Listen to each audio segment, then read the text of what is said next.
When I read the article, a lot of things struck out to me. But the one that struck out to me the most is that I felt that they were using minorities as a gimmick or a way to scandalize the article to make it seem more important than perhaps to make it more eye-catching or clickbait, as they say today's day and age. To me, or I felt that the article misinterpreted their data. They suggest that lectures discriminate against minorities because privileged white males benefit from them more than any other group. But they state that the reason for this is that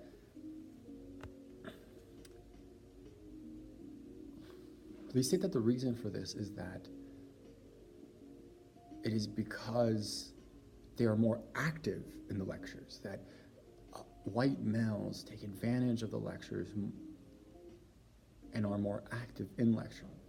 To me, this leads me to believe that the reason white males are able to take advantage of the lectures more is because they are active learners. I think the data in the article might be good, and it's something that I've also observed in my own classrooms. In my 8th grade classroom currently, the male students participate a lot more than the female students. I actually have 0 female participation. That is not forced upon them. I'm having to ask my students to participate more, but it's the male students that are more ready to participate, more readily participate. It is these students that more readily participate that tend to have more success in my class. And I think that's because they're active learners and are taking advantage of the resources that they have to learn. I wholeheartedly feel that teaching is not necessarily something that's possible just through simple communication. That is something that, as a learner, as a student, you must teach yourself. That your teacher can only help you so much, but as a student, you must teach yourself. You must understand it for yourself. I can communicate it to you, but I can't understand it for you.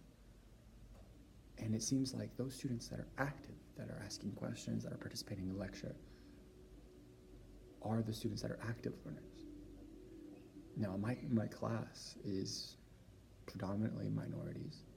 I don't think in that particular class, I think we have maybe one student that is white, and she's female, so she's a minority. And it is my male students that take advantage of the class because they speak out more. However, my 6th grade class, it is my female students that take advantage of the class more. They talk more, they share more, they participate more, and they get the better grades. And I think it's because they're active learners, because they're participating, they're asking the questions, they're answering the questions, they're trying to understand the questions that are being asked of them. Not passively, they're not just trying to listen, trying to communicate.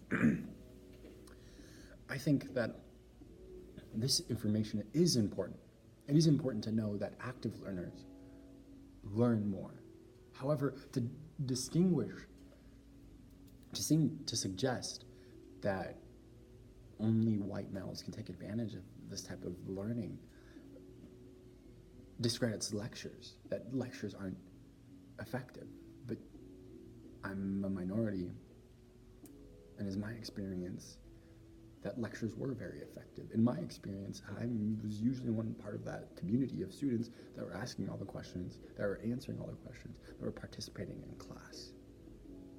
And I still am the same way. And currently, in my classes, I'm doing the same things. And it's up to us as students and us as teachers to promote that way of communicating and participating in the class. As a teacher, you can promote this through many ways. You can have students do think, pair, shares. The teacher isn't the only one that needs to listen to the students. Students can communicate with them amongst each other and correct each other. That is actually the learning that you want in the classroom. Students communicating with other students.